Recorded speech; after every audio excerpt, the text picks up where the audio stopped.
جب عمر بن عبدالعزیز اس دنیا سے جانے لگے تو ان کی وراثت اتنی تھی کہ ان کے ہر ایک بچے کو، جن کی تعداد 11 بچے تھے، تو ہر ایک بچے کو تقریباً 19 درہم اس کے حصے میں آئے۔ اور دوسری طرف جب ہشام بن عبد الملک اس دنیا سے جانے لگا تو اس کے بھی 11 بچے تھے، اور اس کے ہر ایک بچے میں تقریباً 1 ملین درہم یعنی کہ 10 لاکھ درہم اس کے حصے میں آئے۔ لیکن پھر جب ایک وقت آیا تو دیکھا گیا کہ عمر بن عبدالعزیز کا ایک بیٹا آتا ہے اور وہ ایک ہی وقت میں 100 گھوڑے اللہ کے راستے میں صدقہ کرتا ہے، اور دوسری طرف دیکھا گیا کہ ہشام بن عبد الملک کا جو بیٹا ہے وہ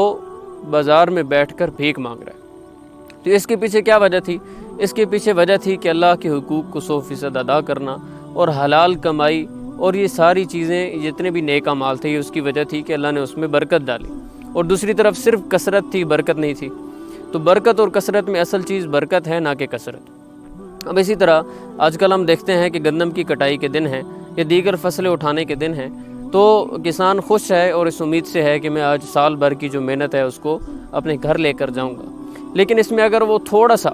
اللہ کے حکم کا خیال رکھے، جو کہ اللہ تعالیٰ فرماتے ہیں کہ انفقوا من طیبات ما کسبتم ومما اخرجنا لکم من الارض، کہ جو کچھ تم زمین میں سے اٹھاتے ہو، جو کچھ تمہارے لیے زمین میں سے اللہ کی طرف سے نکلتا ہے، تو اس میں سے کچھ نہ کچھ اللہ کے راستے میں خرچ کرو۔ اب جب وہ اللہ کے راستے میں خرچ کرتا ہے تو یہ بظاہر خود ایک نعمت ہے اللہ کی طرف سے کہ ہم اللہ کے نام پہ خرچ کر سکتے ہیں، اور پھر اس کے بدلے میں پھر ہمارے لیے ہمیشہ ہمیشہ کی نعمتیں اور جنت اور وہ سب کچھ تیار ہے، اور پھر اس کی وجہ سے دنیا ہی کے اندر برکت، کہ جو کہ میں نے بتایا کہ اصل چیز ہے، وہ ملتی۔ بظاہر انسان کو شیطان ڈراتا ہے کہ نہیں بھئی یہ تو کمی ہے، یہ کمی کی طرف لے کر جا رہا ہے، لیکن وہ شیطان کا صرف ڈر ہوتا ہے۔ حقیقت میں اللہ کی ذات ہے جو صدقے کی وجہ سے تمہارے مال کو بڑھاتے ہیں۔ تو ہم اپنے ان دنوں میں اس چیز کا خیال رکھیں کہ ہم اپنی فصلوں میں سے عشر کو ادا کریں،